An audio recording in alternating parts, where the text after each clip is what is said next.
All right, welcome, Ebony. How are you today? I am great. Glad to be here. Awesome. Thank you for spending a few minutes with me. I want to ask you just a series of questions and answer as honestly as you can. Okay, we're going to introduce you to the Market Center, and we're going to give you an opportunity to share kind of what the first couple months at KW has been like and what you've learned and kind of your mindset around the growth of your business. So I'm going to jump right in. Okay. Okay. All right. Tell us, what did you do? Well, who are you? What is your name? Where do you live? What did you do before real estate? Okay. My name is Ebony Eccles. I live in Alpharetta, Georgia. I've been in the Roswell, Alpharetta area probably for about the past 8 years. Prior to that, I was a diehard Cobb County girl.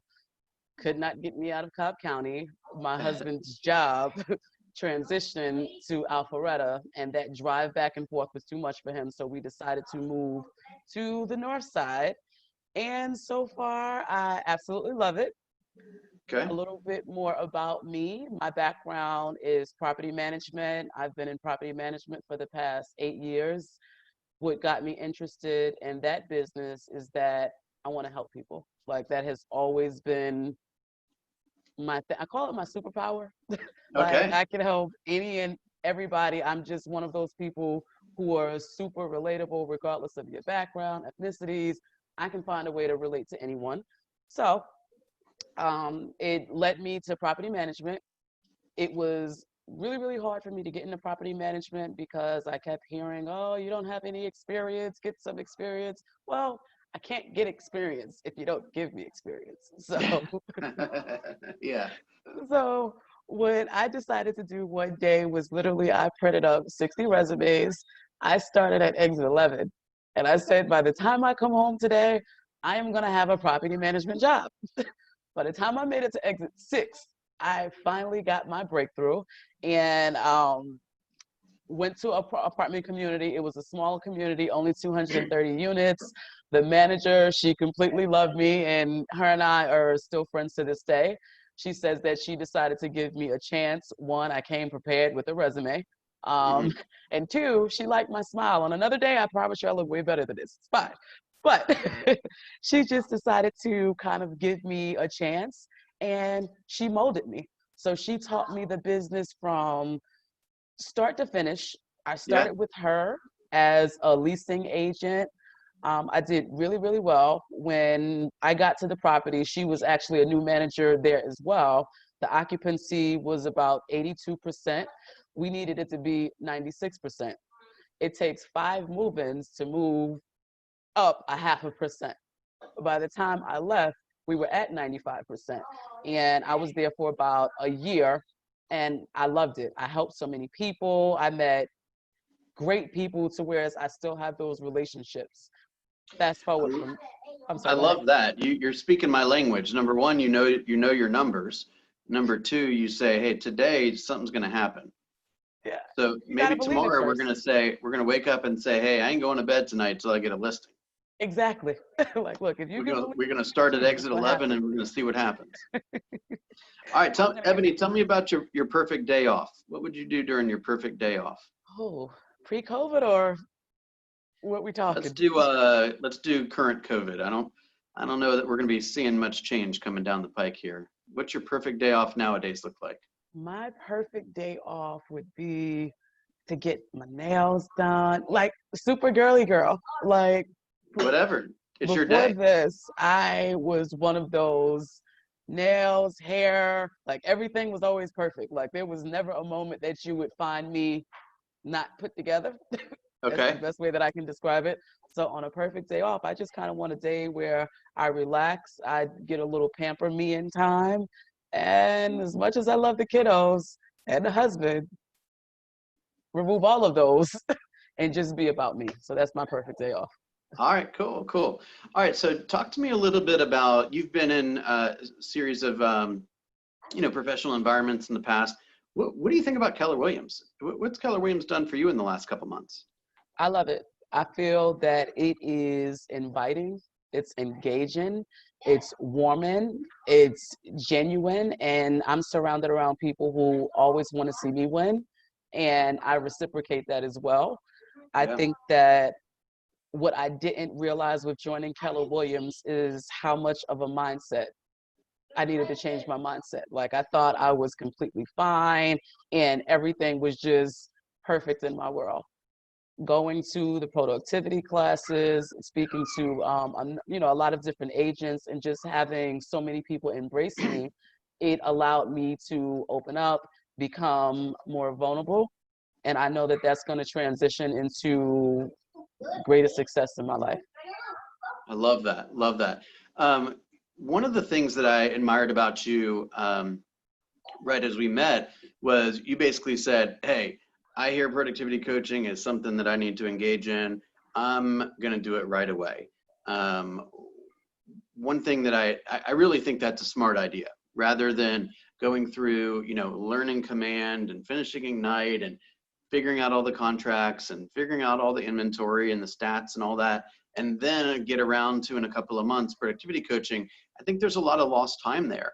Speak to, you've had some pretty quick success, and certainly I would agree that your mindset has shifted quite a bit since we first met. So what's the importance of entering into productivity coaching, and also what's the importance of doing it quickly? So for me, I went into real estate, and the idea of what I thought it was going to be and what it actually was something completely different. And I look at productivity coaching as, if you're going to do something right, if you start it from the beginning, there's no way that you can build bad habits. And Mm, being that we're in pre-COVID and everything that's going on, I think sometimes you can lose touch with reality. You can lose touch with what day of the week it is or the time of the week. So if yeah, I can commit myself to doing something every day at 8:30 that's going to be beneficial to me, to help me fast track where it is that I want to go, yeah. then that's the reason that it was important for me. And I've got so much more than I ever would have thought that I would have gained from productivity coaching. All right, I'm going to put you on the spot. First thing that pops into your mind that's made a big impact on your business or your life right now. Mind shift, just changing my mindset. That is it. I think that was my hiccup. And once that is completely, because I'm not there yet, I have so much more to change. But once that journey is done, I got the rest. Like I'm going to learn the contracts, learn everything. Yeah, Mindset. love it, love it. Um, Talk to me about advice that you might give for an agent that is brand new to the office.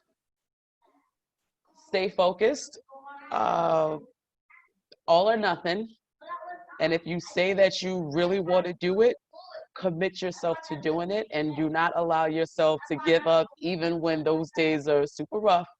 Because if you can't get through those rough days, like those sunshine days are not going to come. So just Yeah. stay committed. If it starts really hard, I always say that if something starts at 100, guess what? If you go down to 90 or 80, the road is so much easier because you've already faced all the adversities that you could have faced. So I'd rather start something really, really rough, hard, you know, and do the best at it, because my best is yet to come and it's only going to get, better from there.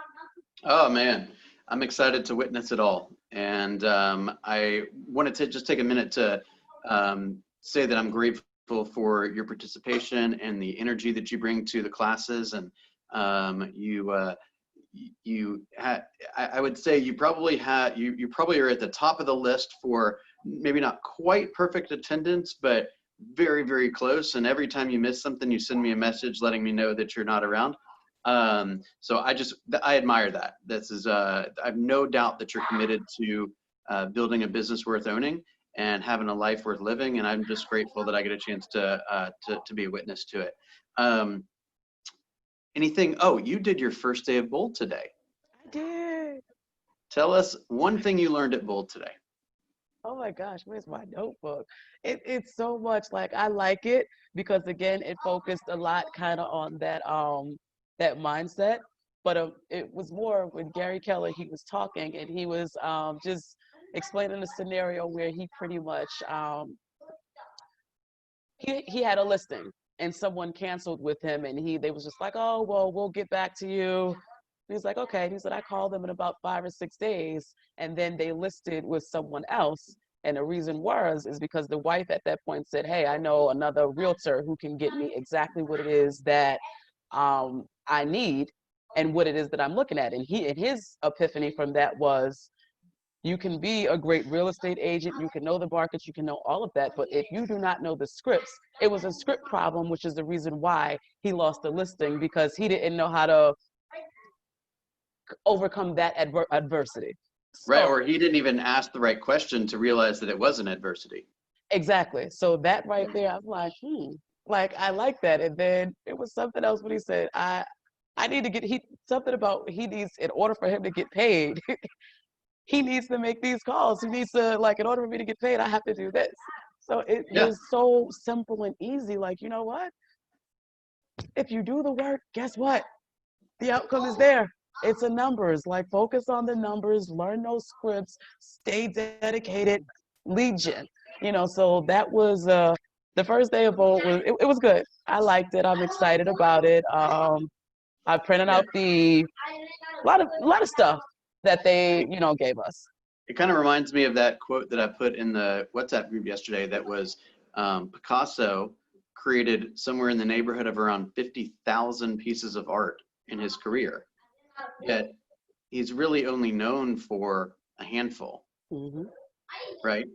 Yep. And I just think that's a pretty cool illustration of the fact that we got to give it our all every day. We got to always be learning based, and it's a numbers game, right? We're going to do a lot of great things for a lot of great people, and when we help enough people, we're going to get everything we want. Absolutely. And I'm believing it. Like this, I'm living out my dream right now. So Ah, I cannot wait to see where it takes me and where we are a year from this conversation. So this right here is going to keep me going until the next year. Like, you always have to have something. I always say, well, where's my cake at? Well, I can't have my cake yet because it's not time for me to eat the cake. So this oh is the man, mix, and then the you get cake I will eat in a year. you're dropping all the nuggets on me. All right. Well, I really appreciate your time today, Ebony. Thank you for taking a moment out of your day to introduce yourself to the Market Center, and look forward to watching your journey. Thank you. Thank you. Bye, Bill. See you in the Bye morning. bye. Okay.